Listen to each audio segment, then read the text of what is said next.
everybody. It is Michelle with Living Blue in Texas. Today we have a kind of a special little treat for you guys. We are talking with Tony Crawford. Any longtime followers of Living Blue in Texas know that Tony is one of the leaders of progressives of Parker County, which is west of Fort Worth. And today we are going to talk about Representative Phil King.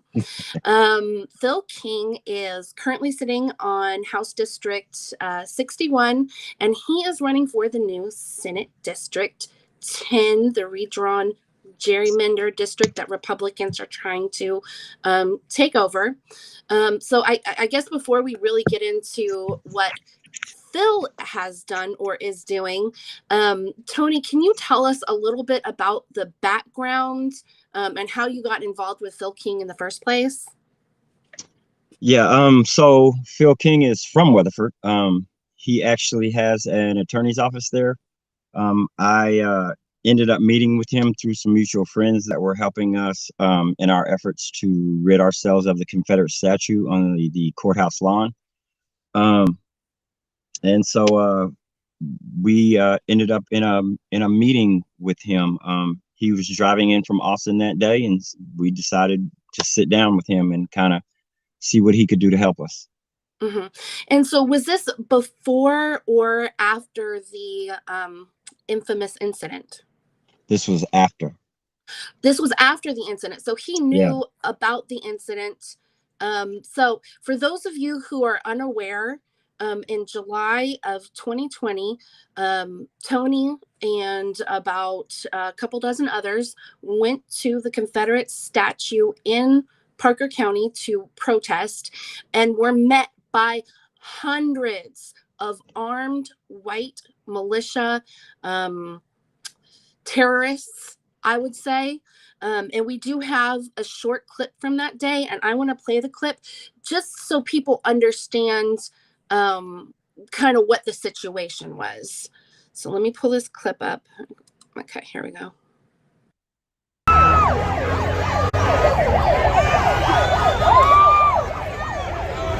That's it. All right, we'll get a better view this time.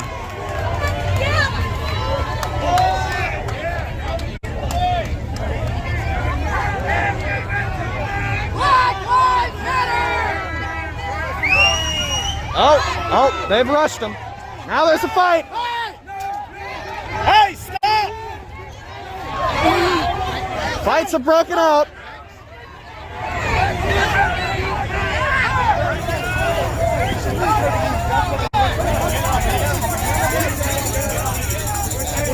Another punch thrown by this man right here.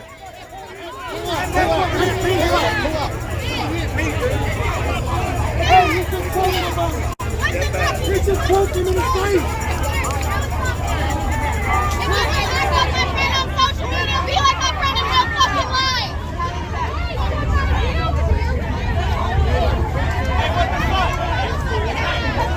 Another fight's about to break out.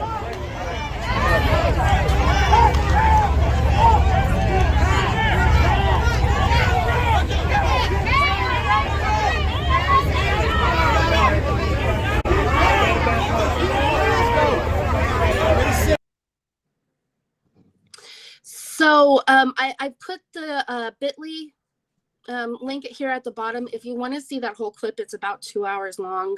But basically what happened that day is Tony, progressives of Parker County, they were joined by Fort Worth Enough is Enough, showed up and were attacked, physically assaulted, had racial epithets thrown at them. Can you just tell us a little bit more about what happened? I know that we've kind of been over it before. Yeah. Kind of long story short, we'd been protesting for quite a while before that. And we've been met by counter protesters. So it wasn't anything new that day, except for the sheer numbers. And most of them were out of towners. I think that they had a rally that day in Dallas. It was a Trump rally. Literally, those people turned from there and took a car train right into Weatherford for that deal.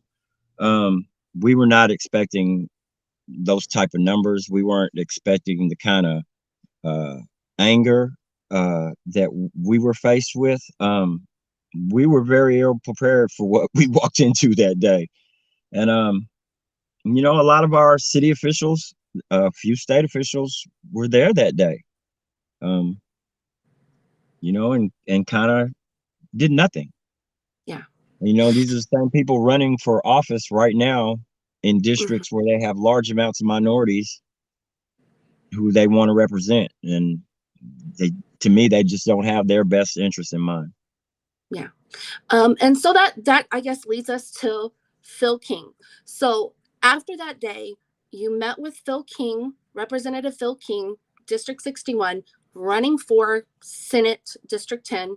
And tell me what was that meeting like? You walk into that meeting and you don't really know what's going to happen. I saw him outside. We stepped into the meeting. My brother was there. It was me, a couple of other people from Weatherford, and my brother. The discussions, for the most part, went pretty well. We started by giving him a history of what we know about the Confederacy and the UDC and the Lost Cause. And in that meeting, he literally said that every fact that we gave him was absolutely true. He knew. And I'm going to just show this picture here. This picture is from when Tony met with Phil after the riot in Weatherford in July 2020.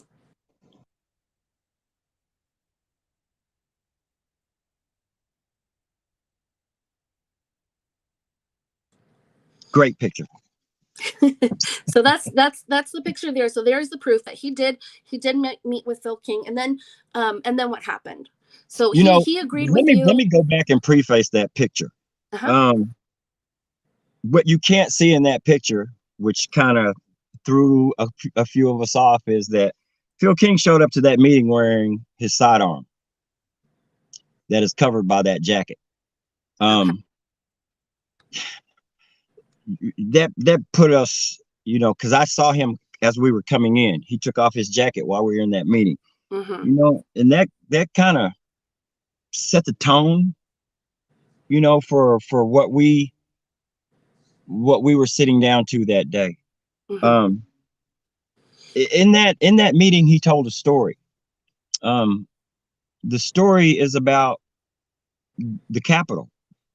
Outside his office, there used to be the Austin Capitol. Yes. Okay. There used to be a Confederate plaque on the wall. He had a black friend that they used to go to lunch all the time. The black friend pointed that plaque out to him, and eventually that plaque was removed. That's why he told us that everything that we stated in that meeting was fact. He'd heard it before when they removed those plaques. That meeting probably lasted an hour and a half. We were supposed to have other meetings after that. Just didn't happen. And he insisted on us taking that picture.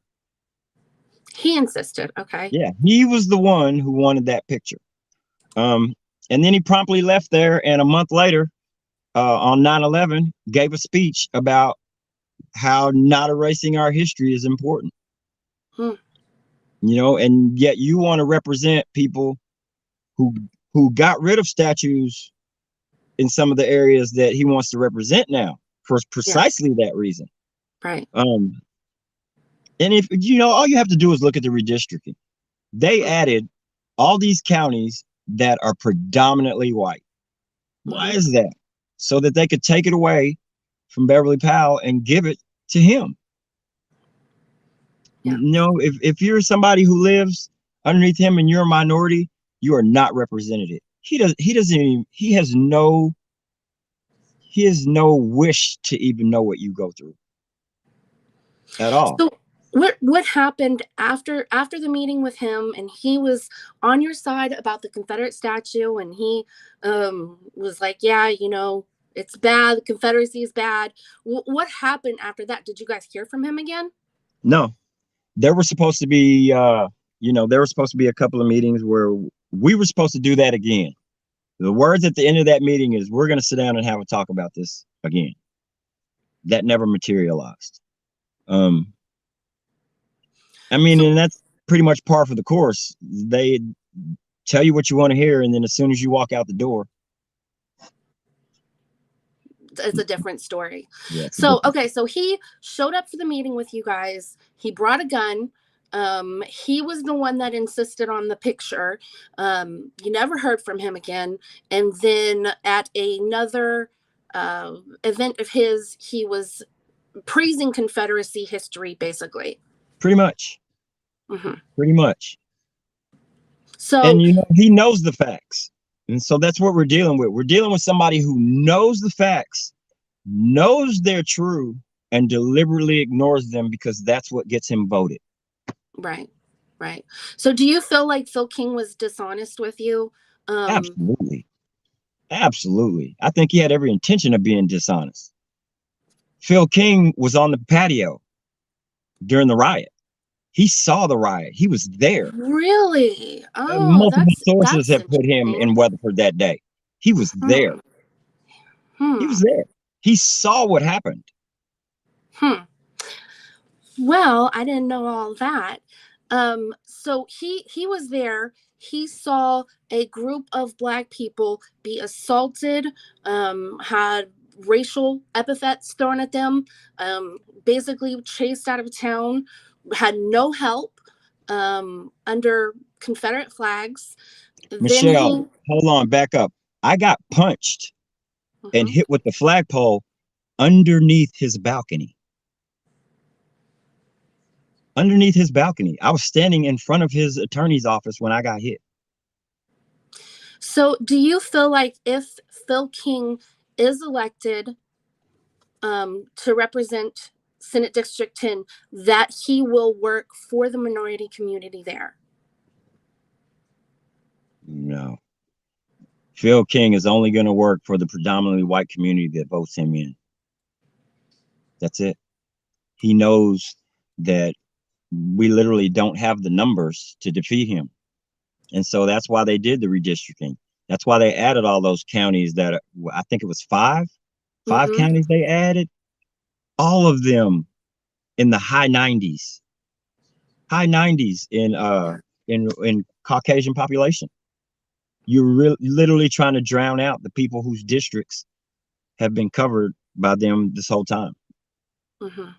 And this is important because in Weatherford, Parker County, and other places, Black and brown communities are fighting against Confederate forces. I mean, I don't know what else to call them. Confederate forces, people that believe in the Confederacy and that are willing to commit racial hate crimes in the name of the Confederacy, while the Republican officials, the elected officials of said towns and communities, have done nothing but stand idly by.